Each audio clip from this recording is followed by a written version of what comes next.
প্রত্যেকটি গ্রামে আমি বিভিন্ন সময় ছোটকাল থেকেই বিভিন্ন মানুষের সাথে ওঠা বসা করছি এবং ছাত্রকাল থেকে ছাত্র রাজনীতি করছি এবং বিভিন্ন সামাজিক বিভিন্ন অনুষ্ঠান, সামাজিক কর্মকাণ্ডের সাথে বড়দের সাথে পাশাপাশি আমি অংশগ্রহণ করছি।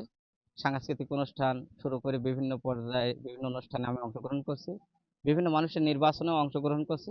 কিন্তু আমি দেখছি যারা জনপ্রতিনিধি যারা নির্বাচিত হন, যেসব প্রতিশ্রুতিতে নির্বাচিত হন, তারা ওই নির্বাচিত হওয়ার পরে ওই প্রতিশ্রুতিটা আসলে সঠিকভাবে পালন করেন না।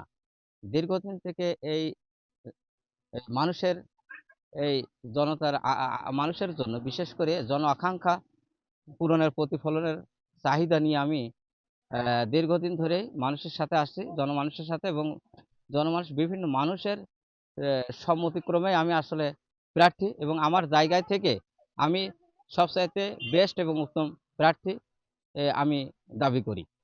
আমি প্রার্থী হয়েছি আসলে জনগণের সেবা করার টার্গেট নিয়ে। সেবাটা আসলে মূলত মানুষ যে প্রতিশ্রুতি দেয়, সেই প্রতিশ্রুতিটা আসলে আহ, স্থানীয় নির্বাচনে যে প্রতিনিধি চেয়ারম্যান নির্বাচিত হন, ওই ইউনিয়ন পরিষদের নির্বাচিত চেয়ারম্যান ইউনিয়ন পরিষদের যেসব কর্মকাণ্ডগুলো কার্যক্রম আসে, সে ওই জায়গা থেকে যে সততা এবং আন্তরিকতা থাকে, যে এই পরিষদের যে জিনিসগুলো সরকারিভাবে আসে ওইগুলো সাধারণ মানুষের আহ, জিনিস মানুষের কাছে সঠিকভাবে পৌঁছে দেয় আসলে সর্বপ্রথম সেবামূলক কর্মকাণ্ড, এবং সাথে সাথে তার যদি নিজস্ব মেধা বুদ্ধি থাকে, তাহলে ইউনিয়নে সেই মেধা খাটিয়ে আরো পরিকল্পিতভাবে ইউনিয়নে বিভিন্ন মানুষের সেবামূলক কর্মকাণ্ড করা।